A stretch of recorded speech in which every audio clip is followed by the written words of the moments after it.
রাষ্ট্রপতি বাড়িতে ভাঙচুর ও আগুন দিয়েছে বিক্ষুব্ধরা।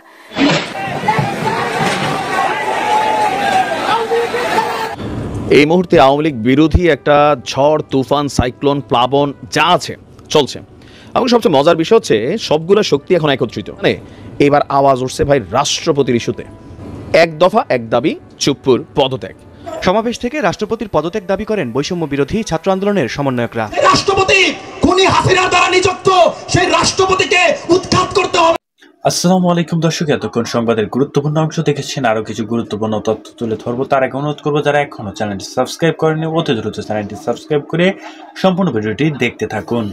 এই মুহূর্তে আওয়ামী লীগ বিরোধী একটা ঝড় তুফান সাইক্লোন প্লাবন যা আছে চলছে এবং সবচেয়ে মজার বিষয় হচ্ছে সবগুলো শক্তি এখন একত্রিত। আপনি যদি বলেন ছাত্র জনতা, এই ছাত্র জনতার মধ্যে ছাত্র শিবির আছে, ছাত্র দল আছে, আম জনতা আছে, বৈষম্য বিরোধীরা আছে।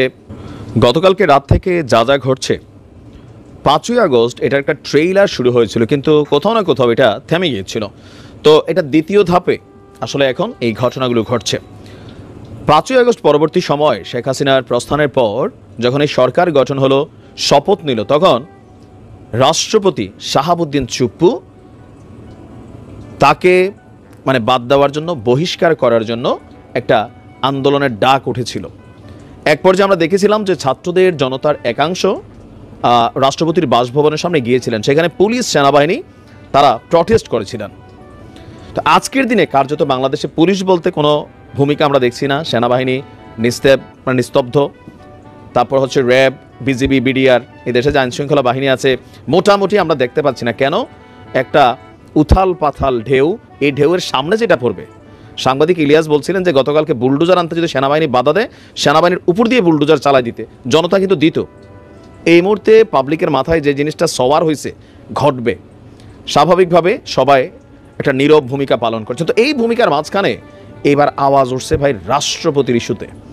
শাহাবুদ্দিন চুপ্পু, আওয়ামী লীগ সরকারের সবাই আতঙ্কে টেনশনে দিন কাটাইলেও মোটামুটি অনেকটা ভালো অবস্থানে ছিলেন শাহাবুদ্দিন চুপ্পু। মেইন রিজন ছিল বিএনপি তার পদত্যাগ ইস্যুতে অথবা তাকে বহিষ্কার ইস্যুতে খুবই অনড় ভূমিকায় ছিলেন। তো গতকালকে থেকে বিএনপির গলার আওয়াজও চেঞ্জ হয়ে গেছে, কারণ এই ঝড় আবার বিএনপির দিকে যায় কিনা। পাবলিক ইট খুলে রাখছে, বলতেছে যে আগামীতে যারা এরকম করবে এই ইট দিয়া তাদের বাড়িঘরও ভাঙচুর করা হবে। তো আজকে সারাদিন বিএনপি নেতাদের গলা আমরা দেখছি পরিবর্তন। আর এই সকল কিছুর মাঝখানে আজকে ধানমন্ডি 32 নম্বর থেকে আওয়াজ উঠছে যে আপনার রাষ্ট্রপতি মোহাম্মদ শাহাবুদ্দিন চুপ্পুর কড়া স্লোগান আমরা শুনতে পাচ্ছি। এক দফা এক দাবি, চুপ্পুর পদত্যাগ। পদত্যাগ পদত্যাগ, চুপ্পুর পদত্যাগ। দিল্লি না ঢাকা, ঢাকা ঢাকা, গোলামি না আজাদি, আজাদি আজাদি। আওয়ামী লীগের দালালেরা হুঁশিয়ার সাবধান, ফাঁসি চাই ফাঁসি চাই, খুনি হাসিনার ফাঁসি চাই ইত্যাদি স্লোগান দিতে থাকে উত্তেজিত জনতা। তো জনতার স্লোগানের এক পর্যায়ে রাষ্ট্রপতি শাহাবুদ্দিন চুপ্পুকে অতি সত্বর পদত্যাগ করতে হবে, এই দাবি এখন উঠেছে। তো প্রশ্ন উঠছে যে এই মুহূর্তে যদি আবার এই উত্তাল ঢেউ, গতকালকে যেমন কোনো কোনো গণমাধ্যম বলছিল 50,000 থেকে 60,000 70,000 মানুষ ধানমন্ডি 32-এ জড়ো হয়েছিলাম। ইভেন বাংলাদেশের বিভিন্ন জায়গায় আওয়ামী লীগের এমপি মন্ত্রীদের বাড়িঘরে যেভাবে অগ্নিসংযোগ লুটপাট চলছে, সো এটাকে থামানোর মতন কেউ ছিল না। লোকালি সব সাইলেন্স। যখন সুধা সদনে আগুন জ্বলছিল, পাশে যারা, ওইটা কিন্তু রেসিডেন্সিয়াল এরিয়া, তো আশেপাশের বাসা থেকে ফোন দেওয়া হচ্ছিল, তাদের বাসার মধ্যেও আগুনের আঁচ আসতেছে। ফায়ার ব্রিগেড যখন শুনছে শেখ হাসিনার বাড়িতে আগুন দিছে, তারা আসে নাই। এখন আজকে রাত্রে আমি জানি না কি ঘটে, এমনও হইতে পারে এই ঢেউ হঠাৎ করে পিনাকি অথবা ইলিয়াস যদি একটা স্টেটাস দেন রাষ্ট্রপতির বাসভবন, আমার ধারণা মুহূর্তের মধ্যেই 50,000 1 লক্ষ মানুষ ওইদিকে জড়ো হয়ে যেতে পারে। আর যদি এমনটাই হয় তো রাষ্ট্রপতি চুপ্পু তিনি আসলে পালানোরও সুযোগ পাবেন না, কারণ কার্যত সেখানে সেনাবাহিনী যদি শক্তিশালী স্ট্যান্ড নেয় তাহলে এখানে গুলি ছুটতে হবে।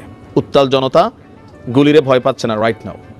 আসলে কি ঘটতে যাচ্ছে সেটা জানি না, তবে নিশ্চয়ই সরকারের ঊর্ধ্বতন মহল থেকে পিনাকি এবং সাংবাদিক ইলিয়াসকে হয়তো এই বিষয়গুলো সম্পর্কে কোথাও না কোথাও কমিউনিকেট করা হচ্ছে যেন এরকম কোনো সিদ্ধান্ত বা ঘোষণা এই মুহূর্তে না দেয়। কিশোরগঞ্জে সাবেক রাষ্ট্রপতি আব্দুল হামিদের বাড়িতে ভাঙচুর ও আগুন দিয়েছে বিক্ষুব্ধরা।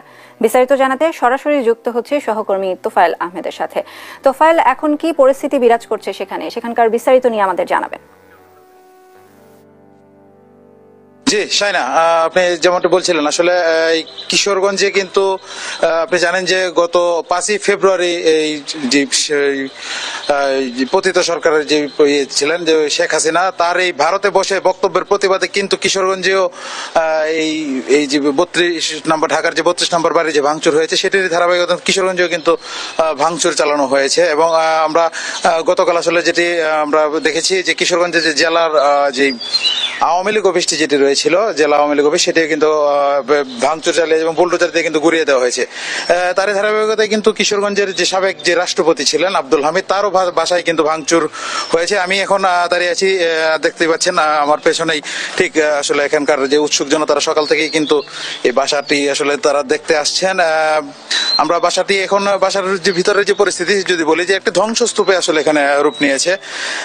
আপনাদের আরেকটু যেটি জানিয়ে রাখতে চাই যে বাসাটি কিন্তু এর আগে যে গত বছরের যে 4ই আগস্ট সেটি কিন্তু ভাঙচুর চালানো হয়েছিল এবং এখানকার যে ভাঙচুর চালিয়ে কিন্তু সেখানকার সে সময় কিন্তু ব্যাপক লুটপাটও চালানো হয়। তো তাই সেটি কিন্তু ভাঙচুরের এক পর্যায়ে কিন্তু এখনকার যে পরিস্থিতি একটু আপনাদেরকে যেটি আমরা দেখাতে চাই যে গতকাল যে এই 32 নম্বর ঢাকার যে 32 নম্বর বাড়ির যে ভাঙচুরের যে বিষয়টি সেটি কিন্তু